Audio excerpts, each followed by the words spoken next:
wax maanta qof jacayl dhadhamiyay jacayl waliba ma sinee jacayl qaraad oo cadow yeeshay oo rafaad maray wuxuu dareemi lahaa baan dareen haddii aan si kale u dhigana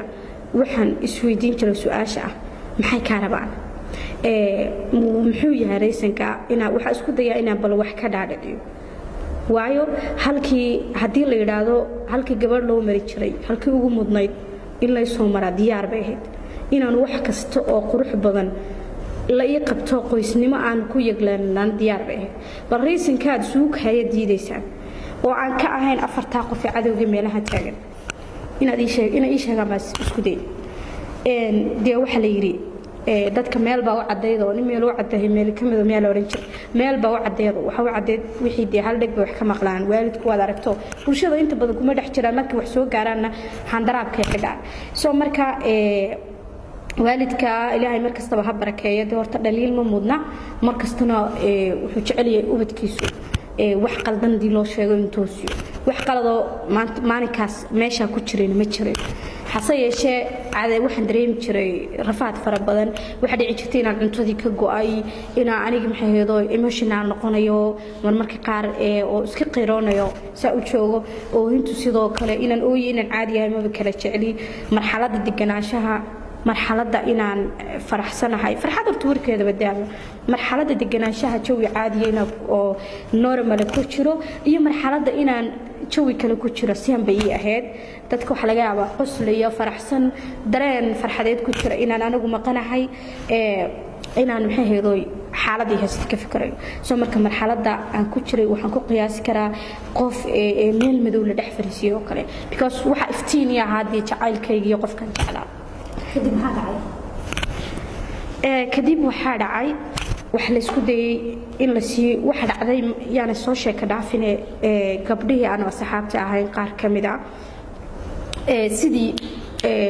xilliyadii la soo dhaafay xiriirku dadka waxaan jiray oo kale inaan isku dayno inaan warqad isku soo qorno de waliba qofka ama cod oo kale warqad yaan dhihin markii cod ba waxa jirtay in mobilka gabadha kale cod la soo dhigo WhatsApp kada maadaama aan xoriyada ahayn inantii ii keento codka aan dhageysto mid kala duwan inanta maanta isoo booqanaysa ilaa hibaaq ba soo eegaya ama saaxiibadeeda way imanaysaa way soo galaysaa aayar waalidkii waan isku eegnaa codkii waan dhageysanay halkaas ayaan horta gaarnay sidii waayadii hore waxyaabaha aanan hadda ilaawi kareen ama uu aan oran karo qisooyinka dhacay way kaga duwan tahay waxa kamid ah in isbedel xiriirkaas mobilka laga qaaday suuqa ama banaanka laga celiyay xoriyadeedii oo qol lagu soo ururiyay ama guri yaro dhowr mitir dhexdiisa waxa baajin waayay xataa ina codkiisii maqlaa oo qof kale ii soo xiriiriyo oo telefoonkiisii WhatsAppkiisii intuu cod ii soo dhigo wixii marka arrin ka wada hadlayna ii soo dhigo anaanu sii dhigo ayaanu door bidna heerka noocaas oo marka ilaa hadda xasuusto aan maxaydo isbedelo ayaa horta maraa kaas kuma ekaan waxa dhacday in lagu yiraahdo qofkii telefoon wata ma gelaysid sidii maxaydo xabsiga wada aragtay qofka irida lagaga reebaa telefoonka iyo wixii la oran karo wax yeelay geysanayaan iyo wixii xog gudbinayaan gabdhii waxa dhacday in ay laftirkoodii markay la joogan bilaa xoriyad yihiin deen intaas kuma ekaan telefoon marka laga xakameeyay ina waraaq la ii keeno kadibna aan anigu hadal faro warqad jaanisan ku qoramahayo kaas warqad waxay u baahan tahay inaad qortido de qalin iyo warqad qaadatido qorti laakiin ma hayo inaan erayo gudbiyo oo qofkana qaado geeyo ayaan maray horta xaaladaha ugu xunxun oo in ilaaweyn waxa kamid ah kuwaas ugu dambeyn intaasi kadib waxay dareemeen oo ay yara fahmeen shacabkan ama gabdhahan iimanaya inay wax xog badan gudbin karaan xiriirna haba naaqsanaado ama awoodiisa hooseysay in xiriirna ay gudbin karaan waxa dhacday in lagu go'aansado sidan xal noqonaysa gabadhan waxbay baranaysaa waxbarashadeedii si ay u sii wadato jacaylkan iyo hawshana uga baxdo xaaladeeda caafimaad lama oran karo ilaa caafimaad qaba qof habeen iyo maalinba qof u sawiran yahay oo meel kale ka fikiraya lama oran karo caafimaad qaba weyn wada ogsoonaytaas in la kaxeeyo kadib waxa la geeyay dhanka ay magaalada Boorame waxa la geeyay meel xaraysa oo aan guri xataa ahayn xarays waa meel baan ku xaraysnaa meel kale la igu sii xiray waxay ula jirtaa familka markaas aan ugu tagay magaalada Boorame oo faamilkayga dee guud ahaa oo aan qaraabo ahayn oo markaas aan dee gacantooda lagu wareejiyay in gabadh iyaga caruurtooda ama dhalaankooda dee gabdhaha wax barta oo aniga ajkayga ahaa markaas inay dhigato meeshan laygu soo xareeyay inantiina in si gaar ah laygu sii ballamiyay ilaa hadda xoriyadii moobilka gacanta kuma hayo balse magaaladii baa layga wareejiyay waxa la dhahay waxbaro xoriyadna ma haysto maxay ahayd xagga telefoonka waxbarashadiina dee mid igu socotama waxaan xasuustaa iyadoo xiisadihii lagu jiro inaanan joogin laakiin jismigayga uu joogo oo maxay ahayd muuqaal ahaan aan kursigaa fadhigay oo qof ahay tirsan oo dusha uga tirsanahay macallinkii laakiin dee waa dareemaysaa qof hawlo ku filantay aanan jooginba qalbiyan waxaan xaaladaas maraba waxa jirtay waxaan isku dayaa marka xoogaa nafisaan dareemo oo waxaan helay cimiladii iyo wadankii aan joogay waa layga soo wareejiyay wixii sheekadu ka jirtay xamaasadu ka taagneed wadan kala halay keenay waxaan helay fursad in aan telefoon gabdhaha ka qaadan karo kadibna aan call ku wici karo oo fursad markaasi aan u arkayay ama u arki karo qof walba dee oo sida heerkaas gaaray dee waxa dahabiya fursad dahabiya injaaska dunida uu qaalisanba kadib waxa dhacday inaan telefoonkii wacdo 2 eray 3 eray waxaan ka gaaraan isniraahno intaasi waxa igu filan tahay on codka maqlo waxa igu filaanaysay muddo bil ku dhow ay dawayii noqonayso aan ku degay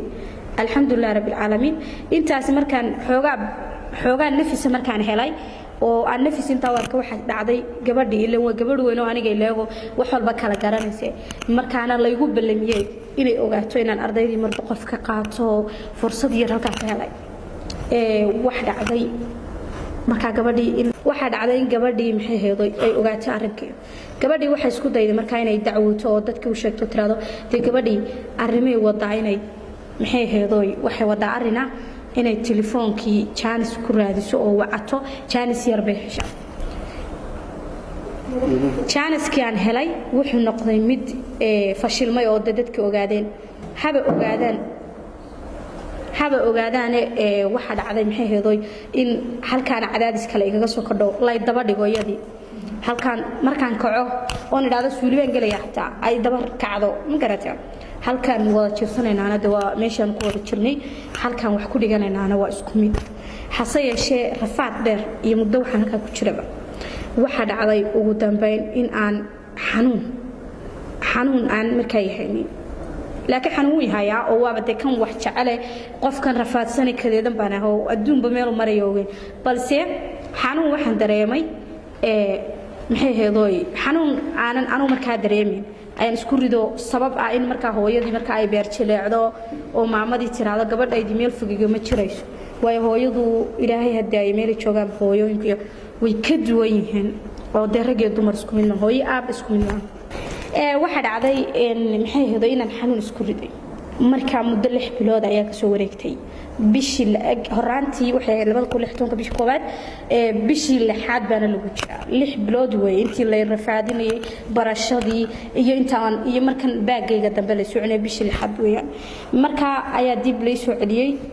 aan xanuunkii isku riday oo nidhi waan xanuunsanaya si maamadii ugu beer jileecdo iyo gabadhayda halay keena tiraahdo deen waa la soo celiyay safar dheer oo waqti badan qaatay oo u soo galnay magaalada Buuhoodle ilaa iyo magaalada Boorame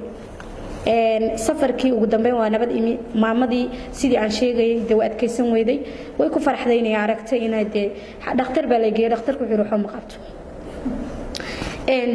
wax allaale waxay qabtaa ma jirto baa la yiri balse waxa laga helay dhiig la'aan taasina waxa loo sababaynayaa jirkayga oo heer kulkiisu mar walba sareeyo waayo qofka hadii problem ku guda jiro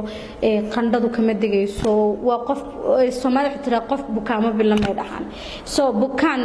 dadkeena ma aaminsana qofkan hadii waxa dalkiisa qof problem family ku furan yahay qof arkaysa xaalad kale u gaar fikra ay haysato lama aaminsana waxa loo yaqaan meel hebla xanuunaysa iyo itusoo taabsiyo ah de meesha saa dhibaatayga soo gaaray ama cudurka noocaas shaybaar ku sheegay wax badan oo shaybaar ku sheegan oo dhiigaaga laga heli karin baa jirta oo maskaxda kan cudurku ugu dhacana waxa ugu daran qalbiyan iyo maskaxiyan wixii ku hayo oo dhibaato gaar ah dareemaysid dhakhtarku wuxuu waxba ma qabto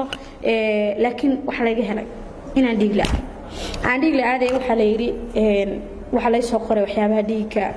kordhiya oo maxay heedoy kor u qaada